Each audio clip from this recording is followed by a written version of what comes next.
For overnight lows, 78 degrees for you at 7 o'clock on your Monday morning. I'll let you know if there is any relief from the heat on the way this week, and your full forecast next on Eyewitness News at 6.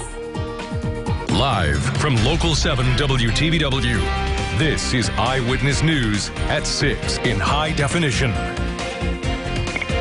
The jail officers meet with me at the rear of the jail. Appears to be a hole in the wall. That's affirmative. They got 3 missing. Tonight, we're hearing for the very first time the moment White County authorities discovered 3 inmates dug a hole in the jail's wall in a brazen jailbreak. That as a massive manhunt continues right now. Good evening. I'm Brandon Bartlett. And I'm Leanne Stuck. One of the inmates has been captured, but tonight, 2 are still on the loose, and authorities warn they should be considered armed and dangerous. We want to get you updated on what's happening right now. Eyewitness News' Amelia Young just spoke with the sheriff in charge of that massive search. So, Amelia, what's happening right now? Going into day 2 of the search, one of the inmates is in custody right now, being held on a $1 million bond. 3 people so far have been arrested and charged with aiding and abetting. This leaves 2 inmates still on the loose. And while the sheriff's office says they have nothing that indicates that these men are armed, they say with their previous criminal history and charges, they're warning the community to stay alert. The sheriff says they're using any and all resources available to find these men as soon as possible. The search has expanded into surrounding counties overnight and into today. They've been following every tip that's come through. It's brought them to search here in White County, in Crossville, Grayville, and Norris City. But Tipton and alleged murderer Shock are still out there somewhere. A lot of people in town are wondering how the inmates even got the pipe they used. The sheriff says it was an item approved to be in their cell. It was a pipe that we had to put up to try to comply with PREA.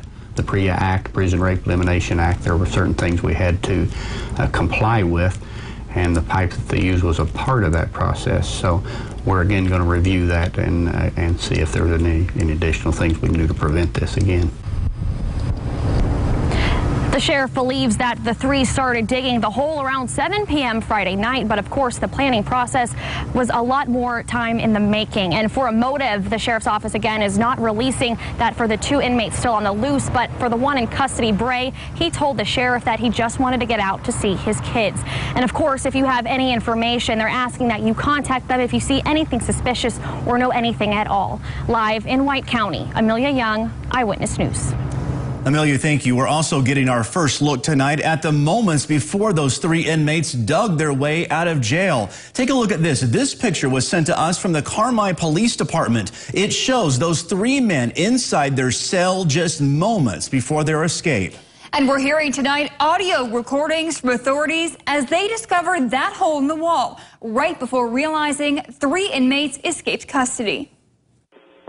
Have them do a head count and have one of them meet with me at the back of the jail.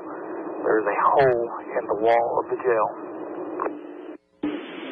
That's affirmative. They got 3 missing. And still on the loose tonight is 24-year-old Zachary Shock. He was awaiting trial on 2 counts of first-degree murder.